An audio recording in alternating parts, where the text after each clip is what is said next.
1절부터 11절까지 할렐루야. 오늘도 말씀으로 시작하는 여러분 사랑을 축복합니다. 말씀 붙드시고 생명의 삶을 사시기 바랍니다.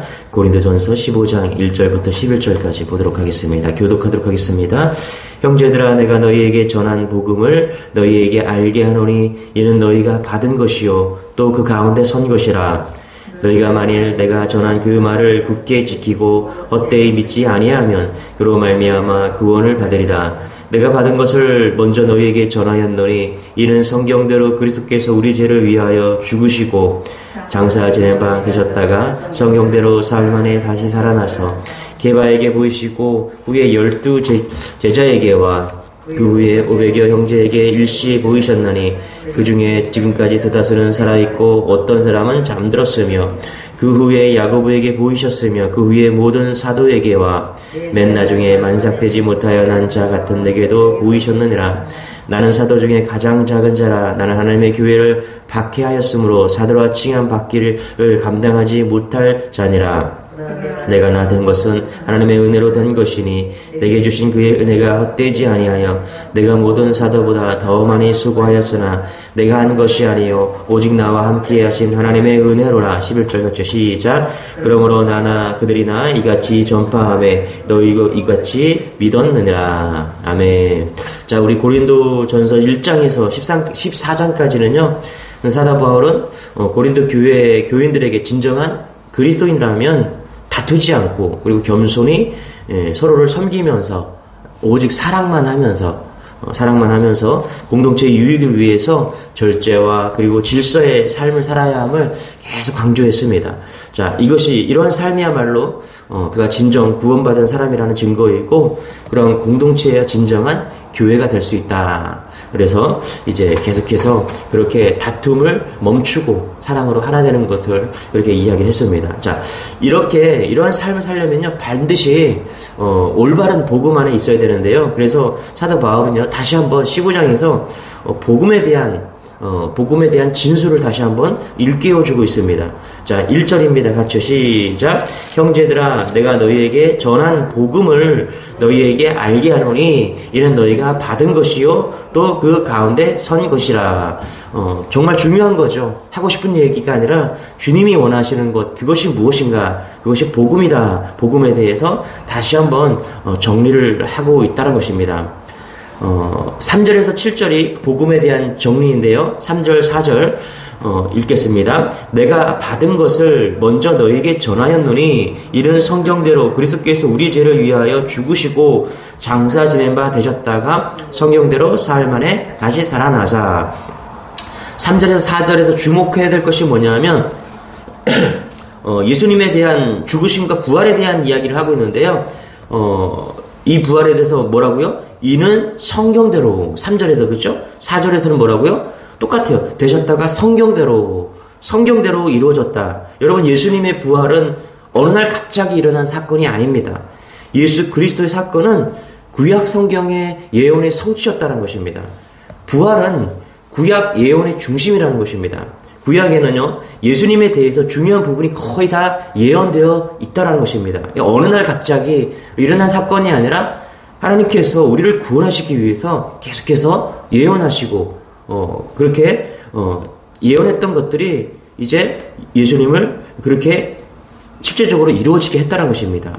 좀 찾아봤는데요. 미가서 5장 2절에 보니까 예수님이 베들레헴에서 탄생하실 것과 스가랴 11장 12절에 보면 예수님이 가룟 유다에게 은 30냥에 팔 것이 예언되어 있습니다. 또한 십자가에서 외친 엘리 라마 사박다리라는 그 말씀이 시편 22편에 예언되어 있고요. 이사야 53장 9절에 보면 그의 무덤이 악인과 함께 되었도다. 또 마태복음 12장 40절에 보면 예수님께서 선지자 요나의 사실을 인용하면서 사흘을 땅속에 있으리라 라고 이미 다 예언하고 있습니다. 그리고 시편 16편 10절에 보면은 부활과 승천에 대해서도 예언하고 있는데요. 제가 읽어드릴게요. 이는 내 영혼을 음부에 버리지 아니하시며 주의 거룩한 자로 썩지 않게 하실 것이니라. 주님께서 생명의 길로 내게 보이시리니 주의 앞에는 기쁨이 충만하고 주의 우편은 영원한 즐거움이 있나이다. 여러분, 예수 그리스도께서는요, 성경의 예언대로 십자가에서 죽으시고 3일 만에 분명히 부활하실 것을 믿으시기 바랍니다. 이게 성경대로 예언한 그대로 이루어졌다는 것입니다. 그래서 그리스도께서 성경대로 우리 죄를 위해서 죽으셨을 뿐만 아니라 무덤에서 묻히셨을 뿐만 아니라 성경대로 사흘 만에 살아나셨다는 것입니다. 그리고 제자들과 예수님을 따르던 500명이 넘는 사람들에게 다 나타내서 보이셨다는 것입니다. 그 중에서 대다수는요, 이 고린도 전서가 쓰여질 당시에 다 살아있었습니다. 여러분, 이보다 더 분명한 부활의 증거가 어디 있겠습니까? 한마디로 복음은요, 예수 그리스도의 십자가와 부활입니다. 누구나 예수님의 부활, 십자가와 부활을 분명히 믿는 사람은 다 구원받는다라고 성경을 말하고 있다는 것입니다. 자, 우리 5절부터 7절까지 한번 읽어볼게요. 시작. 게바에게 보이시고 후에 12 제자에게와 그 후에 500의 형제에게 일시에 보이셨나니 그 중에 지금까지 대다수는 살아있고 어떤 사람은 잠들었으며 그 후에 야고보에게 보이셨으며 그 위에 모든 사도에게와. 십자가에서 죽으신 주님은요, 성경대로 살아나셨을 뿐만 아니라 여러 사람에게 나타내 보이셨습니다. 게바에게, 12 제자에게, 그리고 500여 명 형제에게 일시에 보이셨다는 것입니다. 여러분, 이처럼 확실한 증거가 어디 있습니까? 수십만이 보는 앞에서 공개적으로 처형당하셨어요.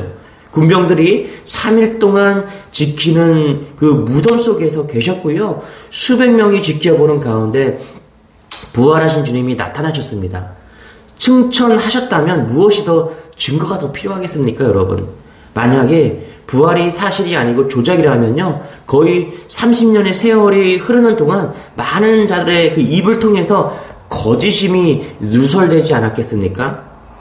거짓은 오래가지 못합니다. 그리고 사도 바울에게도 예수님의 부활 승천의 모습을 보이셨음을 오늘 성경이 말해주고 있음을 우리는 바라볼 수 있는 것입니다. 여러분, 한두 사람이 보아도 법적 증거로 인정되는데 수백 명이 예수님의 부활을 목격한 줄 믿으시기를 간절히 부탁을 드립니다. 부활을 본 사람들은 다 변화되었습니다. 이것이 가장 큰 증거입니다. 본 사람도 있지만 또 하나의 증거는 뭐냐면 그 본 사람들이 다 변화되었다는 것입니다. 여러분, 제자들이 변화된 후에 요한을 제외한 12 제자들이 모두 하나같이 순교했습니다. 아마 본 사람들이 500명이 넘었는데 그 사람들의 증거들을 다 기록하면은 아마 성경은 넘쳐날 것입니다. 그런데 그 핵심적인 12 제자들의 사도들에 대해서 예수님은 분명하게, 성경은 분명하게 그들의 변화를 기록하고 있습니다. 여러분, 당시 12 제자들은요, 예수님의 십자가의 사건 때 무서워서 다 도망친 그런 비겁한 사람들이었어요. 그런 것을 볼 때 예수님의 제자들은 오늘 우리와 하등 다를 바가 없는 나약한 존재들이고 진짜 별 평범한 사람들이었습니다. 그러나 저들이 예수님의 부활을 체험하고 성령의 능력에 힘입었을 때 죽음을 두려워하지 않았습니다. 오히려 예수님을 위해서 죽음으로 순교의 반열에 서게 되었다는 것입니다. 저는 이것이 가장 큰 증거라고 생각합니다. 여러분, 예수님을 믿은 사람들의 간증을 들어보면요, 사람들이 다 다릅니다. 사연들이 다 달라요. 어떤 사람은 무심천을 걷다가 전도를 받고 대접하는 음료수를 받고요, 이제 주님을 영접합니다. 그리고 누가 주었냐고 물었더니 절대 비치지 못하는 그런 성격 때문에 교회를 찾아갔다는 것입니다. 어떤 사람은 고민 가운데 교회를 배회하다가 꿈을 꾸었대요. 자신의 교회 옆에서 자는 모습을 보고는 교회를 찾아왔고 그날 말씀에 통해서 은혜를 받고 그냥 울며 통곡하면서 그렇게 교회를 다니게 되었습니다. 간증과 고백을 들으면요, 하나님께서 개개인마다 인격적으로 다 만나주셨다는 사실을 고백하지 않을 수가 없습니다. 그래요. 여러분, 주님을 만나면요, 다 변화되는 것이 가장 큰 증거입니다.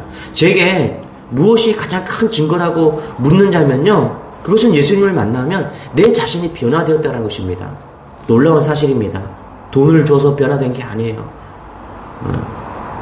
오직 복음으로 인해서 그 예수를 통해서 변화되었다는 것입니다. 이것이 사건은 다 다르지만 오직 예수 그리스도 한 분, 그분 십자가에서 죽으시고 부활하신 그 예수 그리스도께서 우리가 변화되었다는 것입니다. 바울도 자기가 어떻게 변화되었는지 증언하고 있습니다. 우리 8절 같이 한번 읽어볼게요. 시작. 맨 나중에 만삭되지 못하여 난 자 같은 내게도 보이셨느니라. 그죠? 바울의 변화는 놀라워, 너무나 놀라운 것입니다. 그가 예수를 만난 후에 하루아침에 180도 완전히 다 달라지지 않았습니까? 이는 하나님의 능력이 아니고는 도저히 설명될 수 없는 기적적인 일입니다. 이것이 바울뿐만 아니라 사도 바울만 아니라 고린도 교회를 비롯한 고린도에 있는 성도들을 비롯한 모든 초대교회 성도들 다 부활하신 예수님을 만난 증인들이라는 것입니다. 자, 우리 11절 같이 한번 읽어보기 시작. 그러므로 나나 그들이나 이같이 전파함에 너희도 이같이 믿었느니라. 이것이 놀라운 것은요, 곧 우리 이야기라고도 할 수 있기 때문입니다. 바울의 이야기이면서, 그리고 고린도 교회 성도들의 이야기이면서, 그리고 예수님을 봤던 사람들의 이야기이면서, 그리고 2000년의 세월이 지난 우리의 이야기이기도 합니다. 여러분, 우리도 지금 부활의 예수님을 믿고 주님을 바라보고 있습니다. 그래서 바울이나 고린도 교회 성도들이나 우리도 마찬가지로 똑같은 십자가에 죽으시고 부활한 예수님을 지금 믿고 있는 것입니다. 놀라운 이야기입니다. 놀라지 않을 수가 없습니다. 성경에 우리의 이야기가 기록되어 있습니다. 요한복음 20장 29절에 보니까 이렇게 말합니다.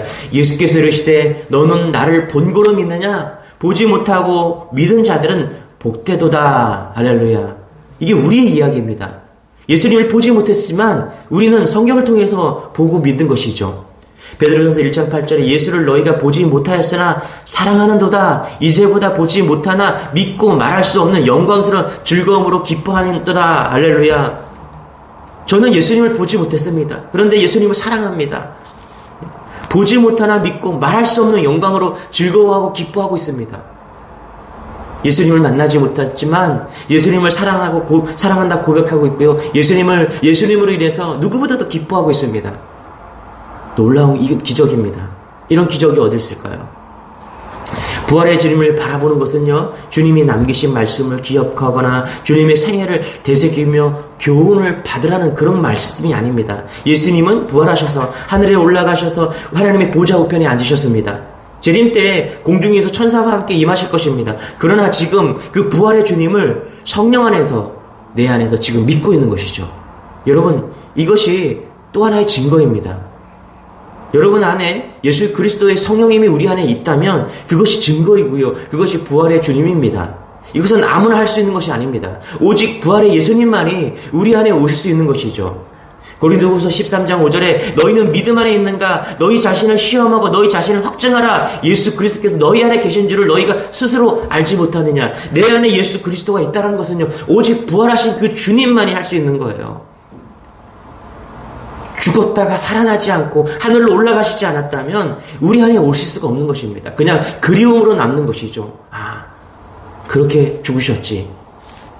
나를 위해서 그렇게 죽으셨지. 거기서 끝나는 거, 그리움에 끝나실 겁니다. 그래서 슬퍼하고 또 슬퍼할 것입니다. 그러나 부활하신 예수님 그분이시기 때문에 우리는 슬퍼하지 않고 기뻐할 수 있는 것이고요. 그분을 여전히 사랑하고 있다는 것입니다. 여러분, 부활의 주님을 믿는 여러분 되시길 바랍니다. 너무나 많은 것들이 증거하고 있습니다. 오직 부활의 주님이 아니고서는요, 이런 놀라운 우리의 삶의 변화가 일어날 수가 없는 것입니다. 오늘 말씀만 보아도 알겠지만요, 말할 수 없는 체험을 하고 엄청난 은사를 받았지만 사도 바울은 너무나 겸손하였습니다. 그는 진심으로 감사하는 사람이었습니다. 이것이 어떻게 가능합니까? 사도 바울은 부활의 주님을 바라보면서 살았다는 증거라는 것입니다. 그 사람의 무엇이 가득한지 말하는 것을 보면 대략 알 수 있습니다. 사람은 그 속에 충만한 것을 말하기 마련입니다. 물질 욕심으로 충만한 사람은요, 그냥 돈 이야기합니다. 권력욕에 충만한 사람은 계속 정치 이야기합니다. 손주가 생긴 할아버지는 손주 이야기만 하고, 연애하는 사람은요, 계속 연애 이야기합니다. 그래서 여러분, 부활하신 예수님을 정말 모시고 살아온 사람은요, 예수님에 대한 이야기를 말할 수가 없는 것입니다. 교회 안에 너무 수다스러운 사람 것도 좋지 않지만요, 말 없는 것도 바람직하지 않습니다. 여러분 생각해 보세요. 내가 부활의 주님이 내 안에 있는데, 내 안에 그 성령님의 뜨거움이 있는데, 어떻게 부활의 주님을, 그 뜨거움이 있는데 어떻게 그것을 숨기고 살 수 있겠습니까? 아무도 몰래 부활의 주님과 동행할 수 있는 사람은 없습니다. 이것이 성령의 역사하고요, 이것이 성령의 열매인 것입니다. 사도 바울은 10절에서 이렇게 고백하죠. 우리 같이 한번 읽어볼게요. 10절 시작. 그러나 내가 나된 것은 하나님의 은혜로 된 것이니 내게 주신 그의 은혜가 헛되지 아니하여 내가 모든 사도보다 더 많이 수고하였으나 내가 한 것이 아니요 오직 나와 함께 하신 하나님의 은혜로다. 할렐루야. 아멘. 그렇죠. 여러분, 사도 바울이 누린 가장 큰 은혜가 뭐예요? 그 부활의 주님이 나와 함께 하신 은혜로라. 그렇죠. 부활하신 주님과 함께 동행하는 그 은혜가 지금도 바울의 마음을 뜨겁게 간구하고 있다는 것입니다. 여러분, 부활의 주님으로 여러분의 마음이 뜨거워지기를 소망합니다. 그래서 갈라디아서 2장 20절에 그렇게 고백하는, 내가 그리스도와 함께 십자가에 못 박혔나니 그런즉 이제는 내가 사는 것이 아니요 오직 내 안에 그리스도께서 사는 것이라. 부활의 주님과 바울이 새로운 인생으로 다시 살게 되었다는 것입니다. 가슴 벅차는 진리입니다, 여러분. 예수님께서 승천하시면서 제자들에게 마지막으로 하신 말씀이 볼지어다 내가 세상 끝날까지 너희와 함께 있으리라. 아멘. 부활의 주님이 성령으로 나와 함께, 우리와 함께 하신다는 것입니다. 주님과 동행하면 좋은 일만 있는 건 아닙니다. 힘든 일도 있고 어려운 일도 있고 슬픈 순간도 있습니다. 그러나 아직 우리는요, 하나님의 나라에 살지 않기 때문에 그런 것들을 경험합니다. 그럼에도 불구하고 우리가 여러분 고생스러울 때도 슬플 때도 낙심할 때도 부활의 주님과 함께 한다는 사실을 믿어지면요, 우리는 슬퍼할 겨를이 없는 것입니다. 두려워하거나, 그렇죠? 염려할 필요가 없는 것입니다. 저는 코로나 때문에요, 불안감이 생겼습니다. 지금도 코로나가 잠잠해졌어요. 그런데 제 안에 불안감이 있더라고요. 어떤 불안감인지 아세요? 재확산될까봐 그런 염려가 있는 거예요. 또 전쟁에 대한 염려도 있습니다.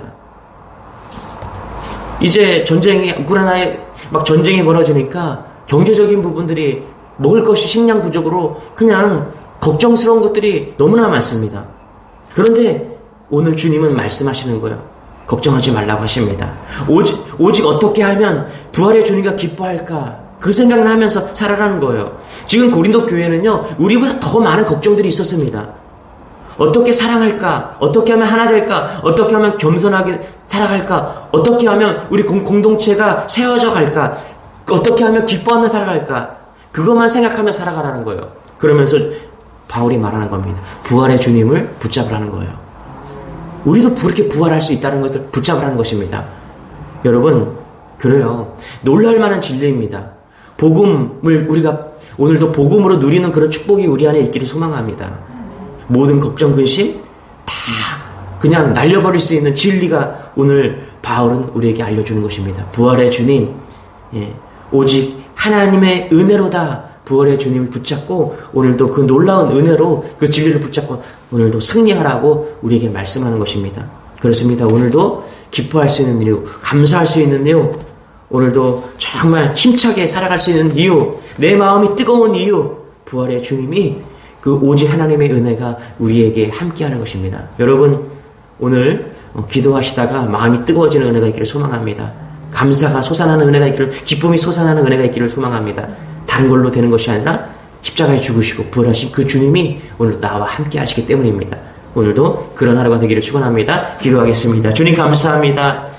우리의 마음이 뜨거워질 수 있는 이유, 우리의 마음이 기뻐할 수 있고 감사할 수 있는 이유, 몸이 불편하고 마음이 어려워도 우리가 승리할 수 있는 이유, 부활하신 예수 그리스도를, 그 그리스도가 우리의 마음에 오늘 또 함께 하신다는 것입니다. 오직 하나님의 은혜로 살아갈 수 있는 오늘 하루 되게 도와주옵소서. 특별히 몸이 불편한 성도 붙잡아 주시고 찾아가 주셔서 마음이 일어나는 은혜로 하나님 함께 하여 주시고, 멀리 있는 자녀들, 우리 자녀들, 믿지 않는 자녀들 주님께서 함께 하여 주셔 믿고 또 지켜주시는 그런 은혜의 하루가 될 수 있도록 역사하여 주옵소서. 감사드리며 예수님의 이름으로 기도드립니다. 아멘. 오늘 말씀 붙잡으시고 여러분 또 승리하시기 바랍니다. 우리 주여 한번 같이 기도하겠습니다. 주여.